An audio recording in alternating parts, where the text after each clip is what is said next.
Hello, and welcome to another episode of Aphantasia Experiments. It has been a while since my last episode. I think it was December 22nd, so now it's February. I can't even believe that. It's wild. Um, Time goes by so fast. I've been really busy. I started a new job that I love, that I completely manifested. I'm really, really enjoying it so far. It's in compassionate care. I'll share more about it at a later date, but I feel like I was kind of made for this role, and it's going to develop into other things, I'm sure, too, which will help me continue to, live in my purpose. So if you feel like you're not living in your own purpose, I get it. I feel you. I understand. It's hard. It's like, how do you figure out what your purpose is? How do you figure out who you're supposed to be in this earth? It's not an easy thing. I'm currently reading a book called The Power of Meaning. It's by a woman named Emily something Smith. I forget the middle name, but it's in the title. It's on the cover. With my new job, I am driving a lot, and I have trouble connecting my phone and have the maps going at the same time. There's like a weird connection Bluetooth issue in my car, so I went to the library because I'm doing like really, really long drives. And I was like, how can I keep myself entertained? Podcast, Avi, or audio book or whatever. But because my phone, the connection's doing something funny, I ended up getting an audio book on tape, but obviously not tape because who has a tape player? I got an audiobook on CD, and it was this Power of Meaning by Emily something Smith. And I'm really enjoying it so far. I'm not finished yet, but I wanted to kind of go through a couple things because I feel like sometimes I read something and I'm like, this tiny little of information is meant to be shared, right? I mean, I have this in my head that like when I read something, other people know that information, but that's not the case. Like not everyone reads a zillion books, you know. So I wanted to share a couple things from this book that really resonated with me. In the book, she's talking about meaning, and this has been a big struggle for me for the last like 3 or 4 years, is just feeling like I wasn't living in alignment, like with my own purpose and my own values and my own, all of these things, right? And I've had to like make some major changes and shifts and reevaluate my career, my goals, all of those things. So this book, I went to the library and I'm looking at all these audiobooks on CD. And there's not a ton, but this one, it kind of like glowed out at me. And now I'm not a visual person and it doesn't actually glow, but there's something about, my friend has this when she does tarot too. She lays out the cards and she looks at them and like one will kind of almost like pop out. And this is what happened when I was looking at these books. I was looking at them. There's all fiction, nonfiction, whatever. And there's not a selection, but this one was kind of like glowing out at me, you know? So I picked it, clearly. Where was I going to go? Here's the thing. This might be all over the place, but I recorded a whole podcast yesterday and I feel like it was really good. But then I listened to it and the audio was so bad.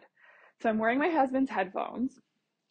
And there's a story to that too, about manifesting. So I'll start there. My husband, first of all, I lost my headphones a while ago. I've done this several times. I've talked about it. I am a headphone loser. I lose headphones. I don't know why. I can't keep them. My favorite headphones are these headphones that wrap around my neck, so I don't lose them because I kind of wear them as a scarf. Anyways, I lost those. And I said to myself, I'm like, I'm not buying myself another pair of headphones. This is madness, you know? So I said, okay, I want a new pair of headphones. And I have some crappy headphones here that I can use to listen to stuff, but for recording something, not so much. So I said to myself, I need a new pair of headphones. I don't want to pay for them, you know, blah, blah, blah. And then like literally 40 minutes later, my friend showed up at my door. This was around Christmas time, with a pair of red headphones she bought from Marshall's for me because we voice note all the time. And I was like, I haven't been able to respond to you because I lost my headphones. So she wanted me to be able to voice note. So she went and got me headphones. and they were great for listening, but not great for recording. So I was like, oh, I need to be more specific with my manifesting, right? So I just said out loud to the universe, I need some new headphones. Get me some new headphones, And so I did the whole, okay, I actually want nice headphones. If I'm going to manifest headphones, I'm going to want some, AirPods or something, some good headphones. And I don't know, this was like in December. And then my husband this week brought home AirPod Pros for me. And I was like, where'd these come from? He's like, I had it in my room. And like, he's a teacher. He had it in his room on his desk, like someone left it in the classroom. He told his students and nobody claimed them. So it was a couple months and he brought them home. He's like, oh, I guess they're yours now. But then I connected it and it was like, it says the person's name on them. So I'm like, I cannot take this because I know that there's an owner to them, even though I knew there was an owner anyways. But in my heart and my soul, like as a good person, so I said to him, I'm like, it doesn't have the full name. It just says Liza. Do you know anyone? And then he was able to track her down. So that felt good. But at the same time, I was like, I've just been given 2 pairs of headphones. And I need to be more specific. Okay, I need headphones that are not stolen, that are not that my husband stole them, but like that are not someone else's. Like gift me a headphone or like win headphones. That would be good. Anyways, for now, my husband works all day and he has a pair of headphones, so I'm gonna just use his, and that's fine. Anyways, that was a long story about manifestation, but my point is, if you're trying to manifest something into your life, be very specific. Another example of this is last year I really wanted or a couple of years ago, I really wanted a drawing pad, like an iPad with Procreate or something, like something where I could draw. And I was so excited. My mom's like, oh, your brother-in-law is getting you one, blah, blah, blah. And I was like, oh, amazing. And so on my birthday, he gave me, and I'm super appreciative of this, he gave me a really big like Wacom tablet, but I already have a couple of those. It's not exactly what I wanted, but I got exactly what I asked for, but I wanted one with a screen that I could actually draw on, because I do a lot of art, and I was like, maybe I should waste less paper, or canvases, and I'm at heart, not at heart. My profession for many years was being a graphic designer, right? So having a tablet would have been nice. Anyways, I kind of stopped even wanting that, but it was funny, like within a week I got this pad, but it wasn't actually what I wanted. So being super specific, because the universe doesn't really know unless you add those very, very specific details. And then also like think about how you feel if you got the item or whatever. Sorry, I'm just adjusting my headphones. I hope that wasn't annoying. I'm not used to these. Okay, I wanted to go back to the book that I was reading, The Power of Meaning.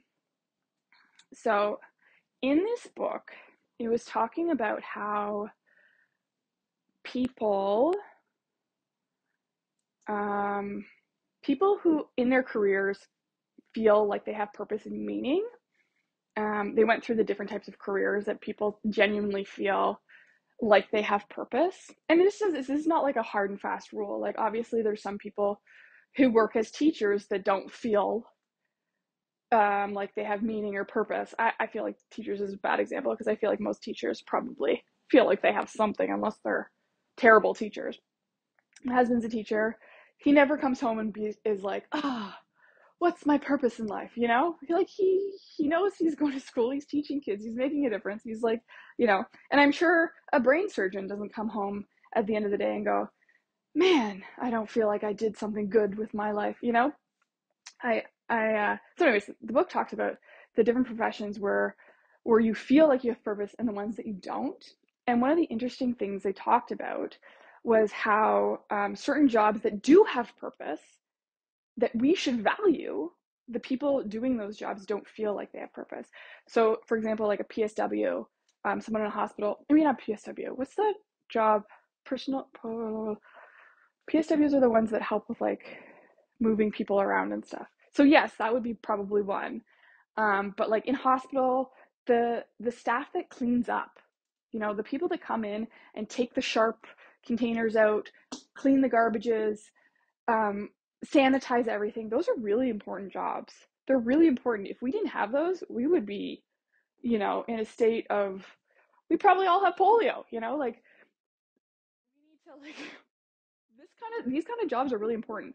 But the problem is the people that are in these roles don't ever, maybe they don't, not don't ever, but often don't even get acknowledged. And that's a big thing. And I think that's something that we all need to work at. It's not, you know, you don't need to work on getting more people to praise you or whatever. We need to work on like acknowledging humans in general. It doesn't matter if you think that their job is less than what you're doing. What they're doing is important, you know. Every role we have in this earth is valuable. And if you walk by someone in the hospital, give them a smile, give them a nod, say hello, good morning, good afternoon, even if they're cleaning up garbage, you know. One of the things that I've learned through lots of research with near-death experience is it's the little moments in life that are more important than the big ones. We often like go towards like these giant grand gestures, big, you know, career moves, solving the problem to, you know, war, whatever. We think about like our life and our purpose and doing these massive things, feeling like, you know, you need to do something big to make a difference. But it's really the little moments. It's the smiling at the person changing your garbage, asking how their day was, showing the people that don't feel like they're worthy that they are worthy. Those little moments are so important. And I just wanted to say that because I feel like we're so disconnected. There's so many people that are just disconnected. You know, I am such a people watcher when I go to the hospital, which is not very often. Um, I'm not one of the people that sits on my phone and texts. I literally sit there and just watch people, which may sound creepy, but like I watch people's interactions with the nurses, with the staff, and literally everyone just has their head down unless they're complaining, unless they're, you know, and this is not again a hard and fast rule. Like obviously there's kind people out there, there's people, and everyone could be texting very important information to their loved ones. So no judgment, but I do feel like we're all kind of in our own space. We think about ourselves, we think about our family, our unit, but everyone else around us, it's like they're characters in a video game that don't matter. Do you know what I mean? Like they're just, but the thing is, we are all connected. And that's going to move on to my next point. In this book, they're talking about meditation, and I'm a big advocate for meditation. I haven't meditated in a couple of days actually, but and I always feel a little scattered when I don't do it for a while. But meditation, if you don't fully understand it or you've never fully gotten into it, it just seems like, oh, what are you just doing there, sitting there in silence? Like, how can that do anything? Well, there's so much more to it. So in this book, they're talking about how when you meditate, so they did this scan on your brain, a brain scan, or I'm not sure what method they used, if it was a brain mapping or EEG or whatever. I don't know the science behind it, but they did this test on people meditating. I think it was the Sufi spiritual something or other. I don't know. They did this whole thing. What they found was the part of your brain that makes you feel like an individual, like it's like your sense of self, your sense of knowing where you are in this world. So like if you're sitting on the couch cross-legged, you know you're there. That part of your brain and that part of knowing that you're you, and you know you're a nurse and you have 3 kids or whatever, like the part of you that makes you you in your brain turns off. And that sounds like, oh, don't you want to know who you are? Of course, you live your life day to day, you should know who you are, you should, you know who your family is, whatever, know that you're sitting on a couch, whatever. But during meditation, this deep meditation, like you have to get into it. You can't just sit there for 5 minutes and be like, you know, maybe you can if you get into it. But during this deep meditation, that part of your brain turns off. And what happens is you're able to jump in and connect to like a universal consciousness. So what happens is that disconnect, that feeling of like being your individual self and not being connected to other people goes away. and you're able to, this is like astral travel and stuff, you're able to access and feel more connected. It's a beautiful thing, and that's why I highly recommend, I mean, I recommend meditation for many reasons, but this is like, it's really cool and fascinating, and I love the science behind it, like that the fact that that part of your brain is off. And so when you get it, like sometimes you'll have stuff come up that's not even about you, right? Like it's about your neighbor or whatever. But it's coming through the meditation because you're in that like stream of consciousness where you don't have any individuality. That's pretty cool, right? I think so. I think it's pretty cool. Um, Sorry, I wrote this whole, like I did this whole podcast yesterday, and I felt like I had so much good stuff to say. And then I uploaded it and I listened and I was like, oh no, that's not good. So I have my transcript. I want to see if there's anything important that I need to talk about.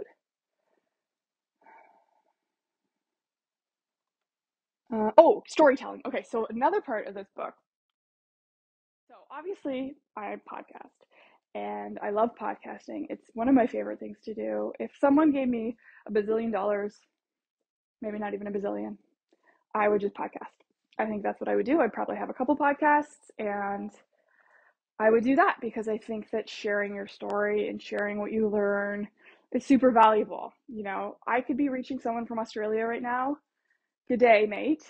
Um, and something I say could get through to someone and make a difference in their life. And I feel like that alone makes me feel like I have meaning and purpose. So in this book, they're talking about how, as I was saying before, certain people feel like they have purpose in their jobs and certain people don't.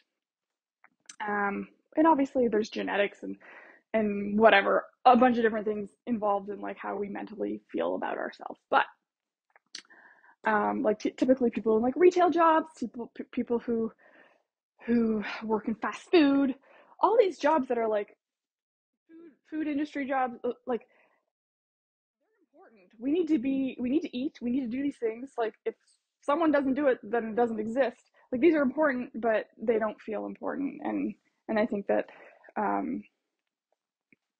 acknowledging people in life is important. But back to sorry, I'm trying to like make this make sense. Sorry guys. So the storytelling,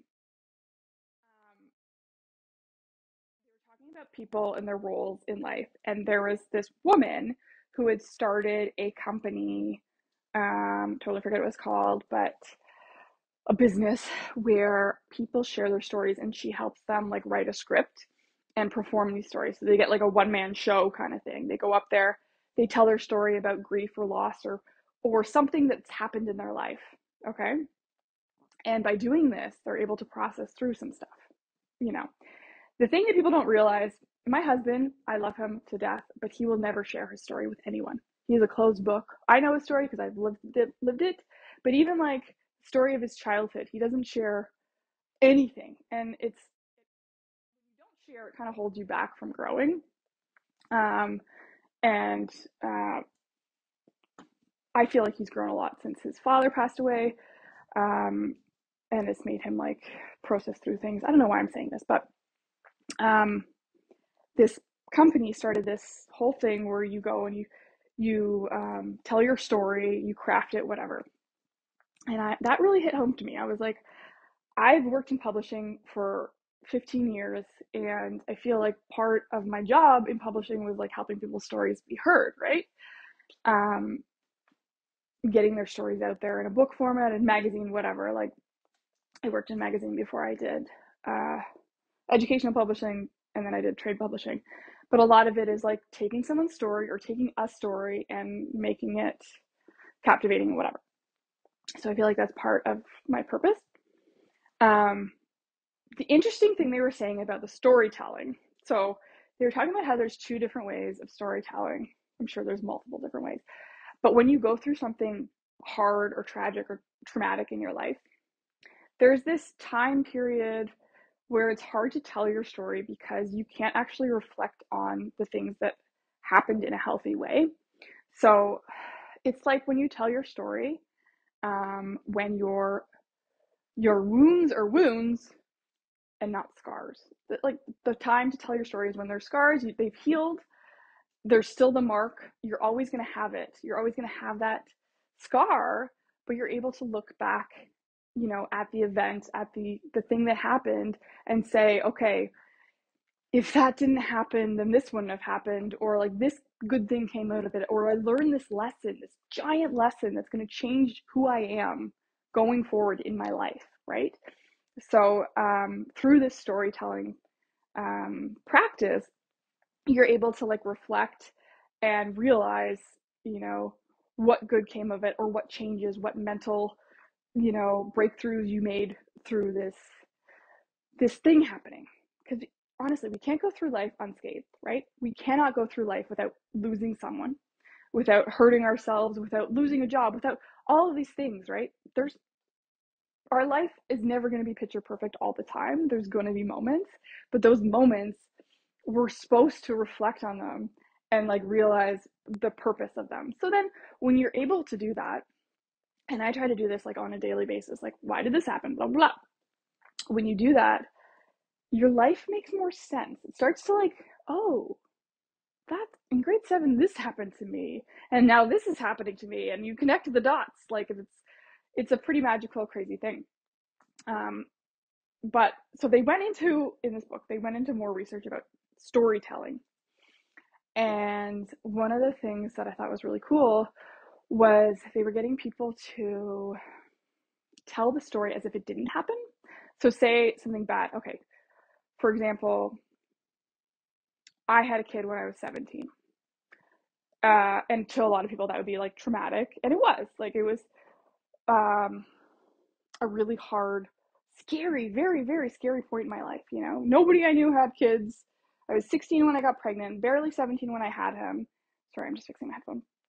And it was scary, really scary. And my parents were just not okay with it. Like everything it felt like World War 17. Like it was just, everything was so crazy. There was so much conflict in my life at that time.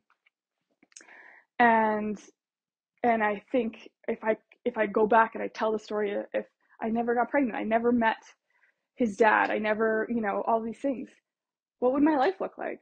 And I would not want that. Like, I am so blessed to have Hunter, my son, in my life. He has brought so much joy to not only me, but so many people, And through me having a baby at a young age, it taught me resilience, hard work. Like, it just completely changed me as a human being. If I hadn't have had him, I might, have been a really heavy drinker. Yeah, who knows? I might have gotten really into partying or whatever. I don't know, but I can tell that story, and there's a huge void missing from my life if I tell it without him there, right? Like, I just thinking about it is obviously getting me emotional, but like the impact he's had on so many people's lives is wild. But I give that example, and I don't mean like to throw in a baby, because your traumatic thing could be having an abortion, right?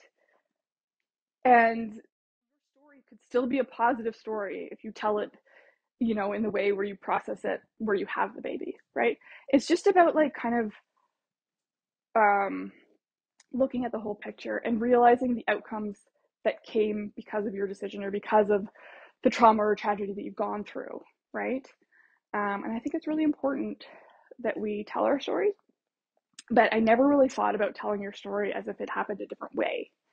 I've never thought about that, and it really made me think, and I've started to go through different things in my life, and it makes you like appreciate the hard things, when you lose someone, it's so hard, and you carry that grief like a backpack, you carry it with you, but you learn so much along the way, and it cracks you open to different things and whatnot. So this is me encouraging you to tell your story. I had the idea to start like a podcast where, similar to what the woman was talking about, where she got people on stage, helped them craft their stories, and they would tell their stories. And I'm thinking about doing something similar to that, but through podcast format, where people can tell their stories of loss, of grief, of whatever, but be able to like reflect on those, on everything. So if that interests you at all, email me at rofocreative@gmail.com. I haven't planned it at all, but it's something that's in the back of my head. I also wanted to make a little announcement that I do have plans with a friend of mine who I met through this podcast. Her name is Sarah. She is wonderful, and we've developed an incredible bond. And we've been toying around with the idea of doing a podcast for a while, and we're kind of actually getting into the planning stage of it now. It's going to be really cool. I will announce more about it later. But Sarah has a PhD in chemistry. She is highly intelligent, and she brings something that I don't to the table. I'm not saying I'm not highly intelligent. I read books like whoa. I read a lot. I'm like Good Will Hunting, like, well, not quite. I don't have a photographic memory. Clearly, I have aphantasia, but I read a ton. But I don't have the education, right? My education is I went to school for advertising for 3 years at a community college. I excelled there, and I've excelled at my careers and whatever, but I don't have any sort of like science background or, master's degree or PhD. And Sarah does, but she also has this like spiritual side where she's been opening up to her spiritual gifts, but she also just like gets really into the science of stuff. So we'll have conversations and I'll say, oh, this happened, and she'll kind of get into the sciencey part of it. And I find it so interesting, and I think that you will too, having the two-sided conversation, the anecdotal, like the big questions, and we merge science and spirituality. And yeah, I think it'll be really great. So stay tuned if you want to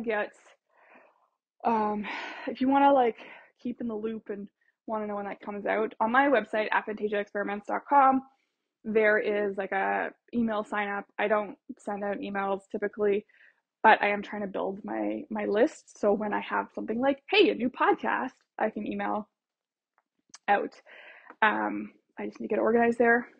Haven't done that yet, but wanted to say that. Also, if you have a story that you want to share, I would love to hear from you. You could email me, growfulcreative@gmail.com. You could send me a voice memo. You just send it to me, email it to me. If you have a story that you want to share on a podcast, I can start collecting them. But it's that the podcast, the storytelling podcast, is probably not going to be for a while.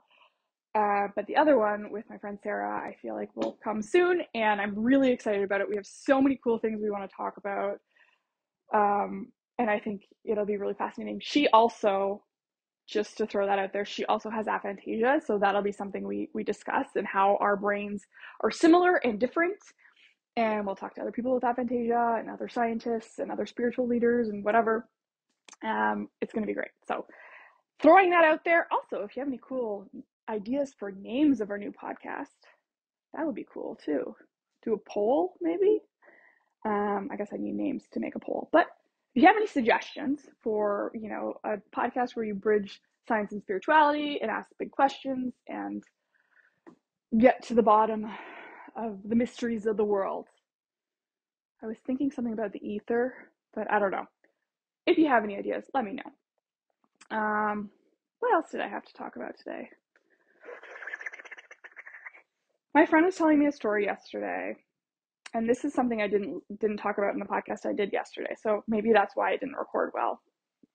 So my friend, she's also an intuitive, very spiritual. She's one of the people I talk to regularly on a daily basis, and she makes me feel like I'm heard and seen and whatever. I am very, very blessed. And this is another thing. I am very blessed to have people I have meaningful connections with daily. And I'm going to go back here. This is not where I was going to go with this, but in the book, it talks about connection. And it had, I'm going to get the dates wrong, but they did this study in like 2004 or something, maybe earlier than that. And they asked people, how many meaningful connections and conversations do you have on a weekly basis? And it was like 1 to 4 or something. And I was like, what? That is how many meaningful conversations people have in a week? 1 to 4? 1 to 4. And now I want you to sit there and think about how many meaningful conversations you have in a week. How many times you sit down, and what I mean by meaningful conversation, they explained it in the book. It's like when you sit with someone, or like you're on the phone with someone, whatever, but you're listening to them with your full heart and mind, and they're listening to you and providing feedback. Like, it's a conversation, and you are directly having an interaction with another person, and you're not distracted by other things. You're not like, and you're not just talking about, hey, the Blue Jays lost in the World Series yesterday. You're talking about things that matter. Not that that doesn't matter, but like heartfelt things. Um, Anyways, people don't have those. People don't have those. 1 to 4. Come on, that's not enough. That is not enough to feel connected and good. I'm so blessed to have like 1 to 4 conversations an hour. I'm like, I listened to that and I was like, oh my gosh, I'm so lucky. I have such great friendships where I feel heard, and I love listening to my friends. I love hearing from them. It brings me so much joy. Um, anyway, my friend, this was a tangent. I probably just had to say that. So, my friend was telling me yesterday she had, what was she doing? She had a coaching call. So she does like spiritual, like she's an art therapist, an intuitive, whatever. But she either had a coaching call or something. Oh man, what exactly was it? See, I sound like a bad listener right now, but she was going on and she told me a bunch of different stories about when this happened, and it's been an ongoing thing for me. So, I think she did a podcast and she did something else, and she felt really good about it. She felt like she was like channeling it. It came out really quickly, and I often feel like that when I'm podcasting too. It's like it comes out so easily. It just like free flows out of me. The words, I never know what I'm talking about. It just flows out of me. But then often what happens after, and this is what she was telling me yesterday, was she crashes. So after she did this yesterday, and she told me that it happened when she did a coaching call, she felt really good about it. They felt great feedback. And then after, she just like laid on the couch and melted into it because she was so exhausted. So you can feel really good and then like immediately feel bad. And we were talking about this and we're like, what does that mean? And then we were both like, Tyler Henry. So if you've seen on Netflix, the Tyler Henry, oh my God, what's it called? Afterlife? Just Google Tyler Henry on Netflix if you have Netflix. And by Google, I mean just like type in Tyler Henry in Netflix because it's not Google. Clearly, I use Google as a verb. It's a good one. On the program, it shows Tyler Henry. He does these readings and then he'll be like dead to the world in his bed, exhausted. And I think it's because he doesn't fully know how to like properly protect himself, ground himself, whatever. But I don't either. I've been trying, and I've tried different things, and sometimes I have, good. I was just burping. People say that when you burp, it's like spirit trying to come through. And I don't burp very often. What was I even talking about? I don't know. Jen. Oh yeah, Tyler Henry. So if anybody out there is listening to this and you're like, oh, sometimes I give the best advice, or like I feel like I'm channeling, or I feel like I'm doing something, and then you crash, I think what's happening is spirit is like coming through you and using you as like a tool to get the message across. I often feel like when I podcast, I don't feel like I even have control. Like it's like, you have to podcast today, and I'll be have to work, and then something gets thrown at me like, you can't work today. You know, there's a giant snowstorm. You can't be on the road. Okay, fine. I'll podcast today. I feel like the universe needs me to do it. But then often I do this, I'll pace and I don't know what I'm talking about, and I'm rambling, rambling, rambling. And then after, I'll just be so tired. And I think what's happening is spirit is like communicating through me. And that takes a lot of energy. Like I have to raise my vibration. They have to lower their vibration. And, um, and then after that, it's like just a vibrational clusterfuck. And I don't know how to solve this problem. I will, and I will communicate it to you. I've recently met a couple people, and this is very interesting because as you know, if you've listened to my podcast, I did a whole thing on grounding and how important it is. And I still think it's really, really important. And but I live in Canada, in Ontario, and I get cold, and I don't like being cold, and then I don't go outside, and I'm not grounded. It's a whole thing, and I've been thinking about, okay, how can I stay grounded in the winter time?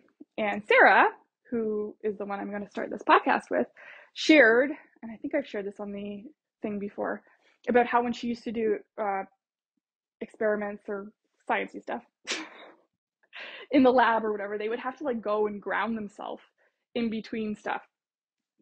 Once we start the podcast, she will explain this better. Sorry, Sarah, if I'm butchering your story, but they would have to like go to the basement and touch a pole or something to ground themselves. So I try to do this at home, where I have copper pipes in my basement. I'll go and I'll hold the pipe for a couple minutes to ground myself. I do totally forget to do this often, but it is a tool to help ground you. So if you're feeling ungrounded, try doing that. But I recently met someone who I really connected with, super intuitive, just like we shared our, crazy mystical experiences. And when you meet someone and within a half an hour you're telling them about the prophetic dreams you've had, they're your people, So she was definitely my people. And she was telling me how for Christmas she got a grounding mat. And I feel like I need to get me one of these. She says it's the best thing ever. I don't fully understand how it works. If you have a grounding mat company and you want me to test it out, holler at me. I will test your product out, no problem. But the grounding mat is really cool. And then my friend Jen went out with a colleague and they were like, oh, we just got this grounding mat. It's the most amazing thing. And I'm like, how weird is it that two people told us about their grounding mats in a week? So maybe that's something I need to look into further, a grounding mat. If you struggle with grounding and you have a grounding mat, please let me know what your experience is, what brand you got, where you got it from. I would love to learn more. I really don't know a lot about them, but grounding is something that comes through for me all the time. I feel like often with like the spiritual stuff, I feel like I almost float away from my body sometimes. So grounding kind of brings my spirit back into myself, because I always want to be connected to spirit and whatever. But if you're never in your body, then you're not really living on earth, right? Like you're not actually learning the lessons you're supposed to if you're kind of like not in your body. I hope that makes sense. So it's important to ground yourself. And get out of your head sometimes too. Get out of your body sometimes, but like day to day, we should ground ourselves. We should be in our body. We should know who we are, and then do your meditation where you get to go off into the stream of consciousness and be someone else for a while. Yeah. And now my mind is completely blank. It's gone. It's out the woods. Out the woods. Anyways, I think that's all I'm going to talk about today. I'm trying to think if I have anything about aphantasia I want to talk about. Aphantasia. I don't know if I talked about, I think I talked about Nikola Tesla and how he gets like he got these flashing lights in his head. Oh, yes. No, I had something else to say. This is something I missed in my podcast yesterday too. The Nikola Tesla thing just made me think of it, but it has nothing to do with what I'm about to say. So last week, or 2 weeks ago, my kids got really sick. My daughter was like violently ill. And my other daughter got really sick after her tumbling competition. I was so run down from like taking care of sick kids, having them like cough and barf in my face, those kind of things. Anyways, I got a sty in my eye, and it's the worst sty I've ever had. I've had a couple like on the outside of my eye, but this was on the inner part of my eyelid, and it got really poofy. It looked like I had a black eye, and it was so painful. Not painful, so uncomfortable. Like pain isn't the right word for it. It was so uncomfortable because any light was like I'd have like night driving. I'm terrible at night driving. Not terrible at night driving, but I hate driving at night because I get a glare. I think it's called astigmatism. I might be totally off on that. But I get like this glow unless I wear glasses, and I always forget mine. But long story short, this is what I had with the sty. So my eye was so irritated by the light, and I think it's because my tear ducts weren't working properly or something was blocked. So the light was so bright. And what I was trying to do was just walk around with one eye closed. And when you do that, the other eye wants to close, and it's not natural. Like, you just start feeling tired because one eye is closed and then your other eye is overworking and blah, blah, blah. So I was like, I can't do this. Like, I just want to sleep all the time because my eyes are so tired. So I ended up putting a face mask over one eye and keeping the eye open. And we were watching a show, my husband and I, and I had my mask on. I ended up getting a pirate eye the next day because I was like, this is ridiculous. Um, Anyways, I was watching the show with him, and I had both eyes open. So instead of like winking, which is what I was doing for like days, I had one eye open. I could not see anything out of the black eye, so the eye with the patch, and the other eye was watching the show. Okay, and so I know I have a lot of listeners who have aphantasia. Obviously, this is an aphantasia podcast. And I'm going to ask this question. When you close your eyes, do you see black, or like the color of your eyelids, whatever it is, whatever lighting is? Like, sometimes mine are more orange, sometimes mine are like brownie, but basically all I see is my eyelids when I close my eyes. Okay.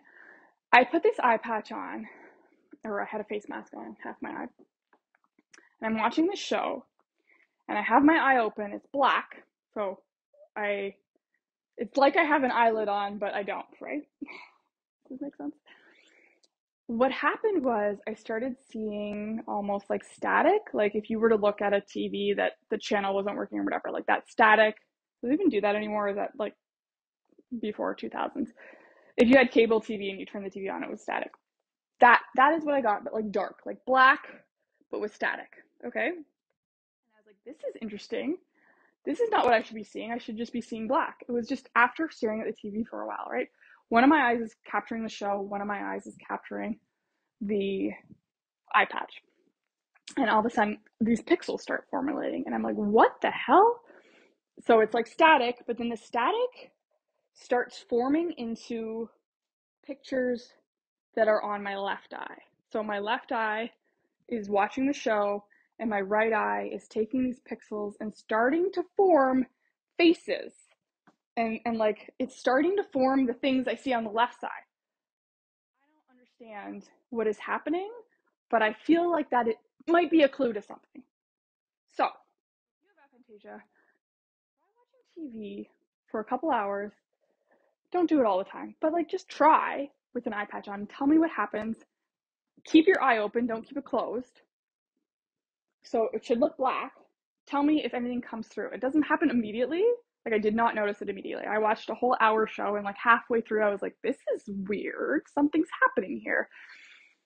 So just like my experiment with the lights in your eyes and like closing your eyes and describing what you see, it doesn't happen within 2 minutes. If you want to develop your visualization skills, it takes some time and focus.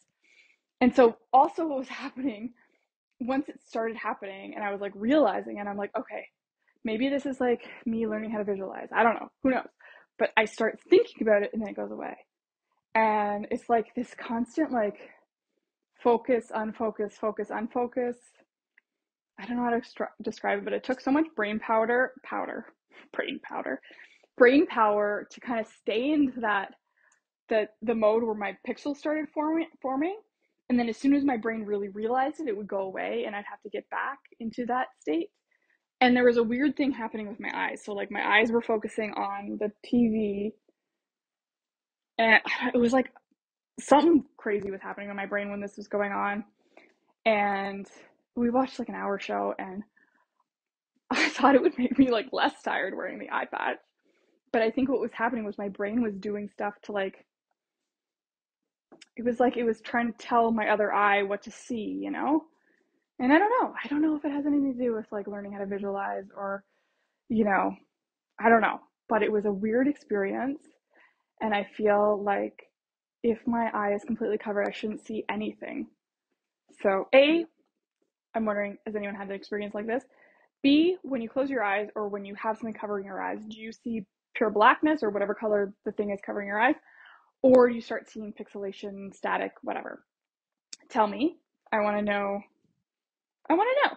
I want to know what happens to other people. And if you do this experiment on yourself, please tell me if you have a similar result or whatever. Let me know. I think that's all for today. again, you can email me rofocreative@gmail.com. You can go to my website. There's a lot of ways to get through to me there. I have on my website, I have an experiments tab where you can go in and share your mystical stories. I love hearing about near-death experiences, out-of-body experiences, anything about aphantasia, any sort of insight. If you go there and submit your story, you can submit it anywhere. I will read it, and I will try to get back to you as soon as possible. I love hearing from my listeners, and please share this with anyone you think might gain something from this. That is it for now. Don't forget to tell your story, listen to other people's stories, and connect and meditate. Thank you so much, and have a wonderful, amazing, fabulous day and probably month. I probably won't podcast for a while. Maybe I will. Maybe it'll be next week. I don't know. Have a great day.